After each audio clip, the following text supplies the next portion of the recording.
Thank you so much, John, for such a generous introduction. I'm absolutely delighted to be here because, as I said to Michael Merrigan when he asked me to, give this short talk, that it is such an honor because, Michael and the Genealogical Society of Ireland were the first people to actually read my book. The very first endorsement came from the Society's magazine. So it's an absolute honor for me to be here. Thank you so much for inviting me. So as you said, John, my name is Cauvery Madhavan, and I have lived in Ireland for the last 33, 34 years. And I am originally from India. I came from Chennai with my husband when he came as a junior doctor, and we've been here ever since. So I'll quickly head off to the book, and I'm just going to show you the cover of the book. That's what the book looks like. It's called The Tainted, and that cover was based, the inspiration for that cover came from vintage Matchbox labels. So I was very pleased when the designer sort of took the trouble to do a bit of research and came up with that cover design. So just to give you a bit of background about my book, 20 years ago at an event in the Indian Embassy in Dublin, I overheard a conversation about the mutiny of the Connaught Rangers in India. And I was so intrigued, I immediately came home and looked up references to it. And I was really drawn by the very complex story and its tragic outcome.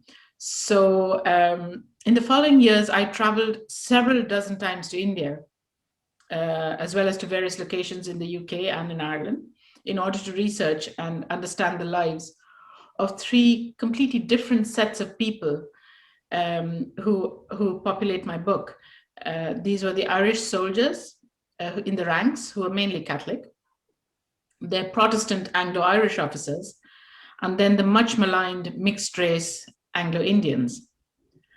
So The Tainted is a fictionalized account of that mutiny in 1920 and the fallout for three families in the aftermath of that mutiny, taking the story right up to the 1980s. So the novel is in two halves. The first half is set in 1920s, right up to nearly up to independence.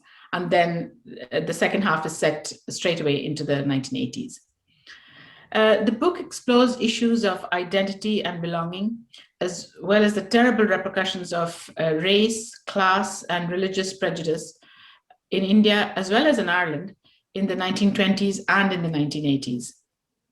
The story delves into the minds of people whose lives and loyalties were caught in a historical limbo. The Irish Catholic soldiers, ostracized and tainted for having served the crown. Anglo-Irish officers who commanded them, who were also in a limbo, never fully accepted as Irish, never fully accepted as English either. And then the Anglo-Indians, people whose fathers, these were children whose fathers, more often than not abandoned them. They were liaisons that they had with Indian women, and they were never formalized, and Anglo-Indian children were abandoned in India, and they now form a massive, huge community. So the book deals with all those issues. So at the time of the mutiny, as I think most of you know, the Irish Catholic soldiers were so despised in Ireland for having served the crown. And then their Anglo-Irish officers, as I said, were never truly accepted as full Irishmen. And then Anglo-Indians with their mixed blood were so shunned by Indians, as well as not socially accepted by the colonizers. My book is probably the first fictional account of an Irish regiment's experience in the British Raj, and definitely the very first to make the link between Irish soldiers and the many thousands of Anglo-Indian progeny that they left behind. So, of course, as a novelist, I wasn't interested in just the mutiny. I wanted to find out why Catholic soldiers enlisted in the first place. And they had none of the many social and sporting diversions that officers had. to keep their minds off the heat and the dust and the discomforts of military life in India. I had more questions. Why did the men in the ranks depend so much on their regimental chaplain? Unlike the soldiers, why did so many of the officers absolutely love India? And how did Anglo-Indians cope with the relentless prejudice from all sides? My research turned up some very interesting insights, including this very startling one that had very far-reaching consequences for generations. Soldiers serving in the in the regiments of the British Raj actually sincerely believed that sexual abstinence in the tropics was dangerous. So you can see why there were so many abandoned children. The mutiny of the Connaught Rangers is well documented as the only blip in an otherwise glorious regimental history, of battle honors and valors, and valor right through, 2 centuries. My material was gleaned, and I'm going to ask Shane at this point to please show the first slide. Sorry, one sec. Yeah. Sorry, Shane, I should have pre-warned you. Let me get this right.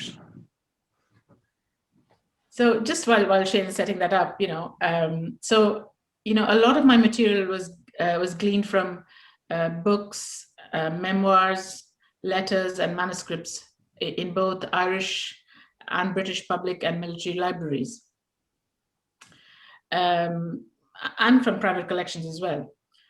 Several weeks were spent in many mountain towns in India where Irish regiments of the Raj were garrisoned. I trekked and walked in the valleys and forests with a guide. I visited old army barracks, parade grounds, and many famous regimental messes with their amazing collections of regimental silver. I researched military chaplaincy for a good 6 months, including the Capuchin Order in Ireland, as they were the regimental chaplains to the Connaught Rangers. So I was particularly struck by the fate of the mutineers who, after Irish independence in 1923, had their sentences commuted and who returned home to Ireland. They were denied an army pension, obviously because they were dishonorably discharged, and they were also severely ostracized for having served the crown. Unable to find employment, Doyle records show that they were reduced to penury, and many of them died in abject poverty, dragging down, their entire families with them. In later years, however, long after most of them had died, they were rehabilitated into the Republican fold, and the bodies of the mutineers buried in India were disinterred in 1970 and brought back to Ireland and given a ceremonial burial in Glasnevin. It's a beautiful spot to visit if you're in Glasnevin, the memorial. When I started working on the Tainted, I had planned to write the novel as closely based as I could on the mutiny. However, I soon realized that I would have to fictionalize the regiment just so that I could have artistic license. And I determined that my story was to be an account of how an Irish regiment, I call them the Kildare Rangers, serving the British Army in the Raj, mutinied and how their actions in those few weeks panned out. But I was barely, into writing the first 3 chapters when I realized that apart from the circumstances of the mutiny itself, there was a whole different story, indeed a far more complex story waiting to be told. And this was the aftermath of the mutiny and the ramifications on generations of families in 2 countries and on 2 continents. All 3 groups of characters in my novel are tainted by association. And the trauma that has come down through the generations is their baggage. And their search for identity and a final sense of belonging has formed the basis for my book. Researching this book took up many years of my life, 18 years to be precise. And I have a huge debt of gratitude to many historians, several of them present several of them would have been present at what I hoped would have been my book launch. But unfortunately with COVID, that didn't happen. But I drew very heavily on their painstaking scrutiny of that period. And I had made a decision very early on in the project to completely immerse myself in the period. So as you can see from this slide, I confined all my reading to books, magazines, periodicals, in the years from about 1910 to about 1947. I watched scores of movies, Hollywood, Bollywood, set in the Indian subcontinent, and in Ireland too, that spanned those years. Two films come to mind straight away, and I'd highly recommend watching them if you're interested in that period. One was called Bhavani Junction. It starred Ava Gardner and James Stewart. And the other one is a very, very evocative, poignant movie called Bo Barracks Forever. So I connected with books from my teenage years, and for an Irish perspective, as you can see, I looked at many books that were set in Ireland, of the 20s and 30s. These two books over here are just a very, very sort of small selection of the books that I used. I read Sebastian Barry, J.J. Farrell, William Trevor, Elizabeth Bowen, Kate O'Brien, and that's how I sort of absorbed the 1920s Ireland and what it was like. I was very taken with every place that I went to. To research. I'm an army officer's daughter, so the particular world of the garrison town is very, very familiar to me. It's where I grew up and where I was brought up in garrison towns. But because I left India when I was very young, I was only 24 when I left India. It was such a journey for me when I went back, to rediscover India.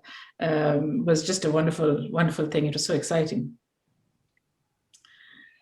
Sometimes while writing, Shane, could you just show the next slide, please? This one? Yes. Great. So, these are the selection of books that I used. They were mainly written by, civilians as well as military people who had a lot of time on their hands in India.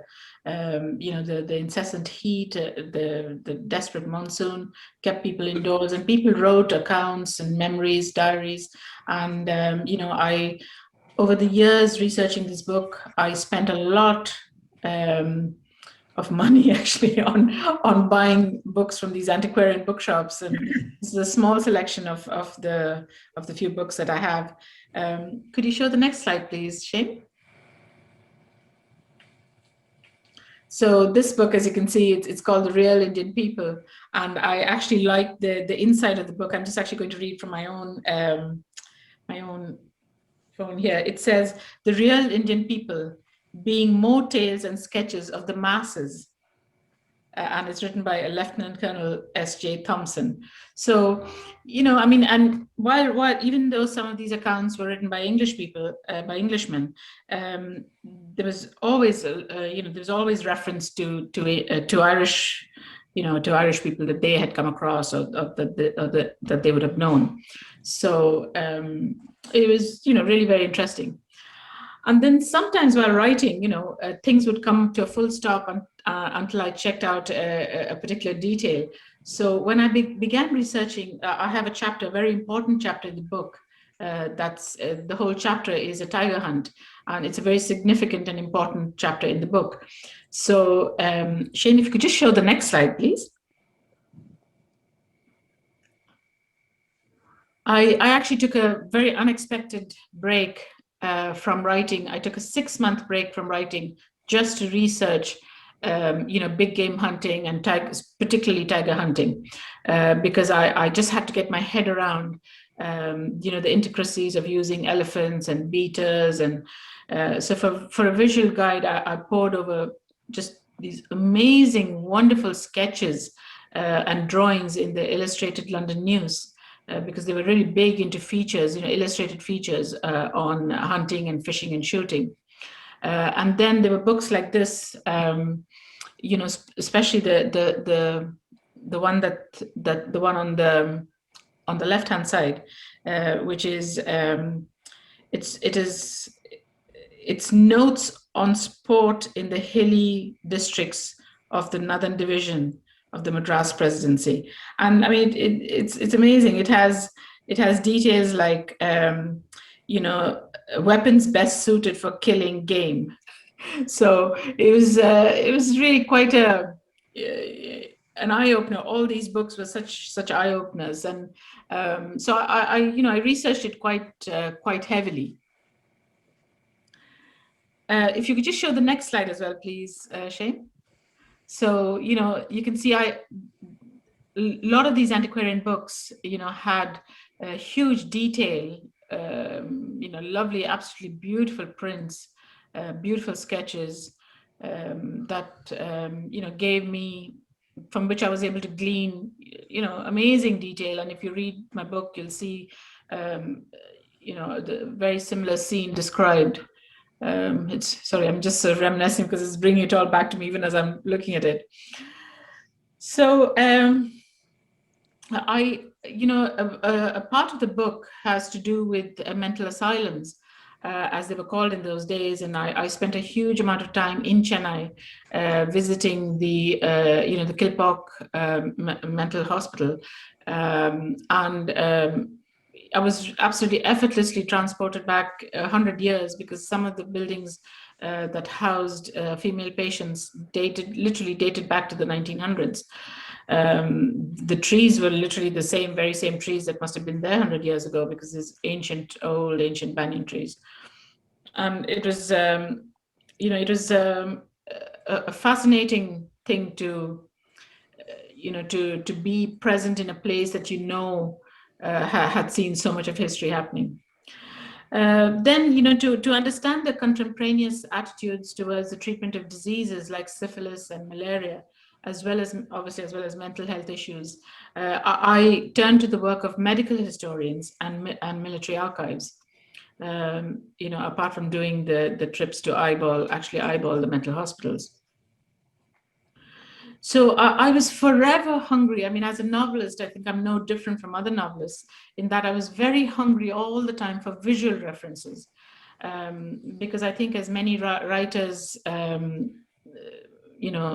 have this sort of urge to have the settings very clearly in your mind's eye, people and places of that era that you can conjure up without having to think. So, I dug up lots of very excellent documentaries about soldiering in the Raj, and I found art galleries and museums very useful, especially photographic exhibitions. And of course, the military are so great at archiving every detail of their war and their peacetime activities. So there was a lot of material available between the three countries. If you could just show the next slide, please. That's right. So that book, William Pennington's book, Pick Up Your Parrots and Your Monkeys, that phrase it's quite amazing, because that phrase was something that, soldiers of that era would have been so used to, if they were sort of hanging around waiting for a ship or for a train or for something, whatever they might have been waiting for, that would have been the order before they were asked to sort of, start marching, was pick up your parrots and your monkeys, because all of them had pets, and that book I found was so useful for me, because as it says there, Life of a Boy Soldier in India.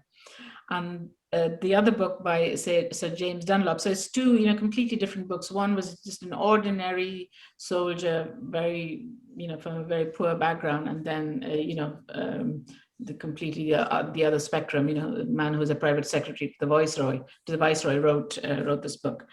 The next slide, please, Shane. So these are just photographs from the inside of William Pennington's book, Pick Up Your Monkeys and Your Parrots.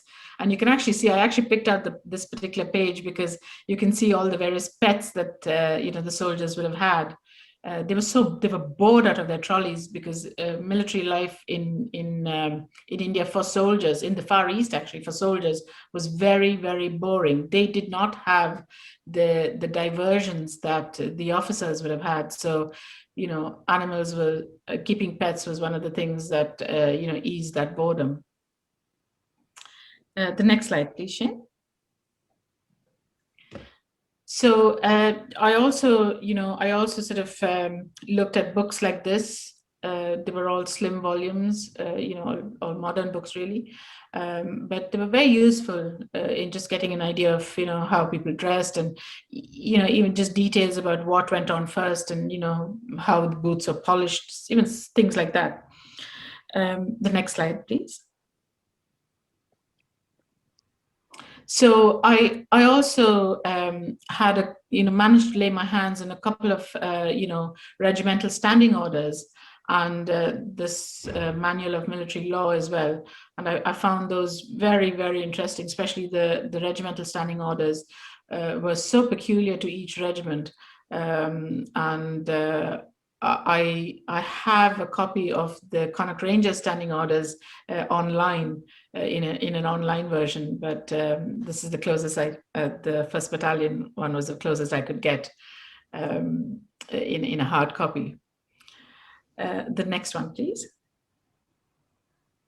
So this is a really interesting book. I got it by chance from an antiquarian bookshop that I was browsing in London, Barrackroom Ballads. And I think this book dates back from 1901, I think. So it's very much a treasured copy of mine. Shane, the next slide, please. And I picked this particular ballad because it actually has a reference to Birr in County Offaly. I don't know if you all can see this very second line. It starts off with, "My name is O'Kelly. I've heard the Ravelli from Birr to Bareilly, from Leeds to Lahore." It's such a, it's really very nostalgic and really brings back, the Barrackroom Ballads really sort of gave you a good picture of what life really was for the men in the barracks. The next slide, please. So, the mapping of India, just even the accounts of how India was mapped was just so fascinating. I mean, I could have just got lost and down that rabbit hole for a few years because it took many decades, and obviously it kept changing over the centuries.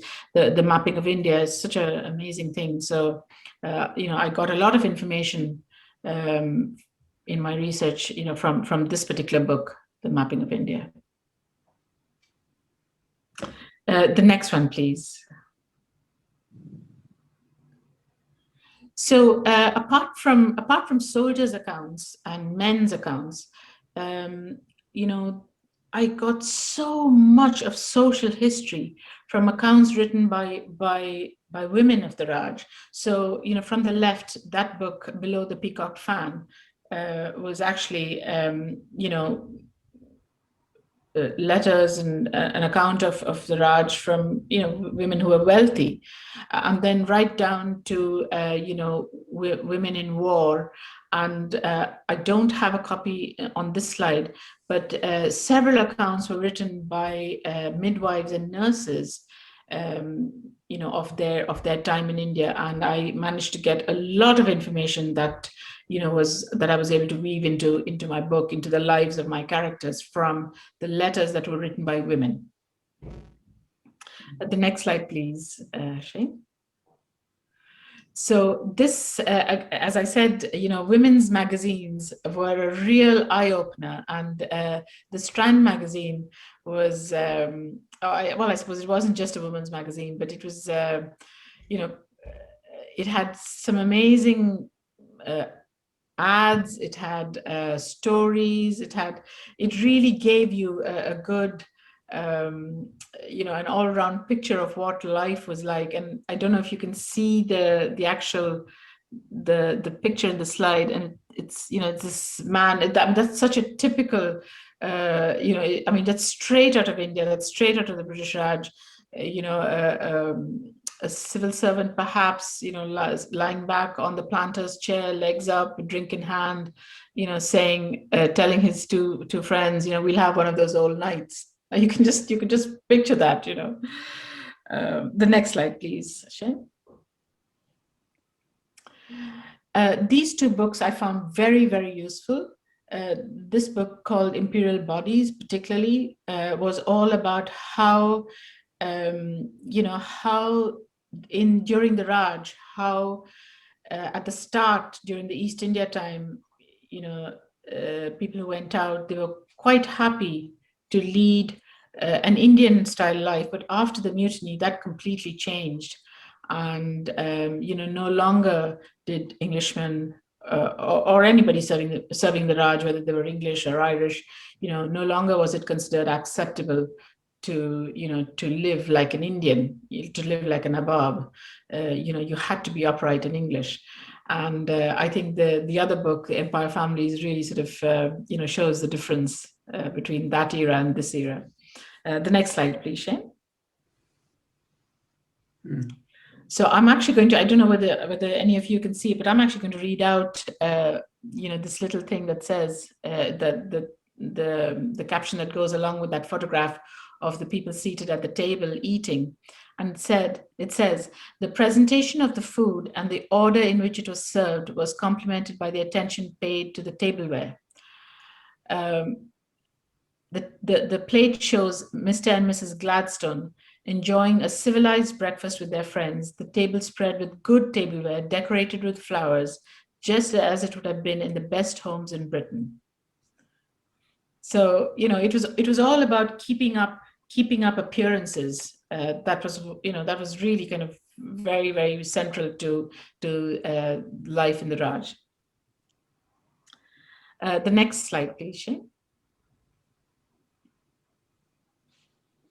So this is again one of those bound volumes of a magazine called The Ladies' World, and I use it extensively. I still use it. I have it by my bedside. Very often dip into it just for fun because it's just so informative. And if you could just show the next slide, please, Shane. Mm-hmm. And you can see, there's a whole list of places that you could shop at. And then on the other side, all the ads and forever, I think forever and ever and ever, people, men and women, are just obsessed with their hair. It didn't matter whether it was then or now. It's that whole thing about, falling hair was a big problem even then. The next slide, please. So Shane, thank you, Shane. So the Army and Navy catalog was literally my go-to for everything. Like if I had to eyeball anything that I was writing about, whether it was a piano or a gravestone or a canvas bath, a girdle, anything, because literally this 500-page book, it's actually more than 500 pages. I think it's nearly 900 pages. You could buy anything. And I'm just going to ask Shane to just show the next, next 3 slides, maybe just give it a few minutes for people to have a look. I mean, literally, you could order anything and it would be sent to you in any part of the world. And, people in India, people who are posted in India, Irishmen or whatever part of the world they were from. I mean, whatever part of the British Raj they were from. This is what they used. The next slide, please, Shane. So as you can see, these are all hunting trophies, and it's quite amazing. The trophies at the bottom are made from hooves of different animals, and on the right-hand top is an elephant foot. All kinds of, just literally, it's quite fascinating. Like you could spend hours just pouring through these catalogs, and these were things that could be ordered, by anybody, soldier or officers. The next slide, please, Shane. And I think this one is going to really amuse you, the next one, because it's got Denny's bacon. So, anything, literally anything could be ordered via the slides, and I think that's really quite a very special page in that catalog for me anyway. The next slide, please. So you can see, there was literally, there was nothing that you couldn't buy. And so for me, this was a huge, really, it was my Bible. I saw things that took my fancy, and I worked it into the book, and I worked it into the book. Or there's something that I might have wanted to write about, and I would look for references to see what did the object look like. So that's all the books that I referred to. But I'm actually going to go back now to Anglo-Indians, and just to say that post-independence India proved to be a real challenge for Anglo-Indians. The ones who managed to leave India for the UK, Canada, and Australia, they really struggled to fit into societies that looked down upon them because they were mixed race. Many Anglo-Indians who were fair-skinned hid their origins and tried to assimilate under the radar. Life was very hard for them, as is evident in their many archived letters and diaries. Meanwhile, in India, Anglo-Indians who remained, many hundreds of thousands of them, were left bereft. They were too poor in the main to emigrate. And families had to pick and choose, sadly, often basing their decision on which child was fair enough to pass for white, excuse me.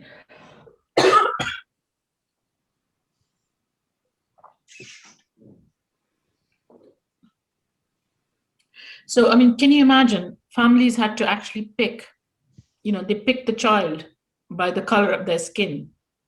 And given all that's, we've watched on TV the last few days, it's like nothing has changed. But not surprisingly, they are actually, sorry, Shane, if you could just show the next slide. So I actually used, and I think this will be of real interest to all your members, because I used, the Thackeray's Indian Directory. That looks like a book, but it's actually a set of CDs, and it has the marriage index, and it's quite an amazing resource for anybody looking to trace ancestors, in British India. The next slide, please, Shane. Again, these were books that I used, to read up about Anglo-Indians and their lives and all their problems. The next one, please. So this journal, the India Man Journal, was really, really useful because it had various it had personal stories, it had stories about regiments, it had every kind of information, and it was basically a magazine for mixed race people, who are trying to either find their ancestors or just out of interest for them. Very, very useful. And just the next one as well, please, Shane. So one of the books that I used was this one called The Ace of Clubs, and it was a story of this, the United Services, one of the services clubs. It was called the Madras Club in Chennai, in India. Very old. I think they celebrated maybe their 200th anniversary or maybe 250 years, and really, that club was a silent witness to history as it took place. So, these are the books that I used, when I was researching. And just to conclude, I'm going to say is that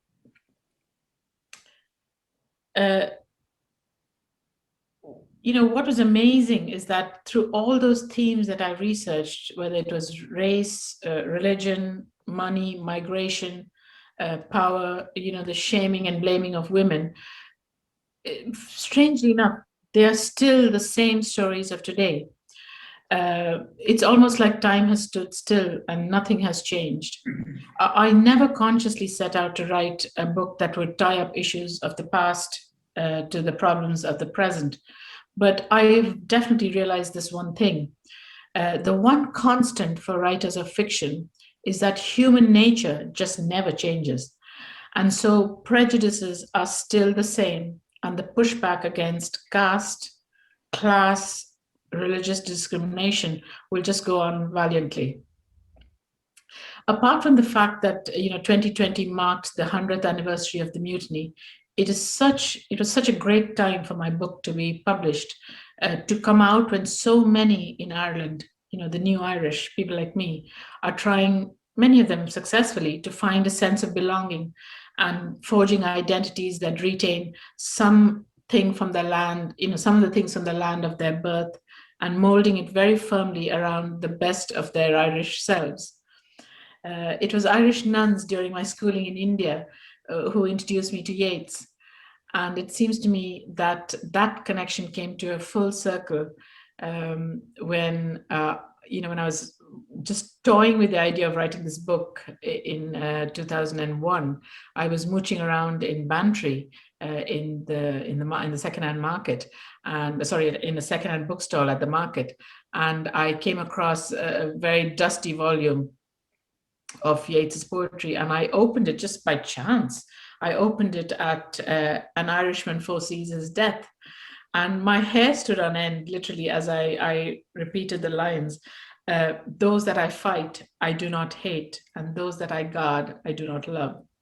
So this was my novel in 2 lines, and I just knew I had to write it. So I hope you've enjoyed that little sort of talk, and I'm happy to answer any questions.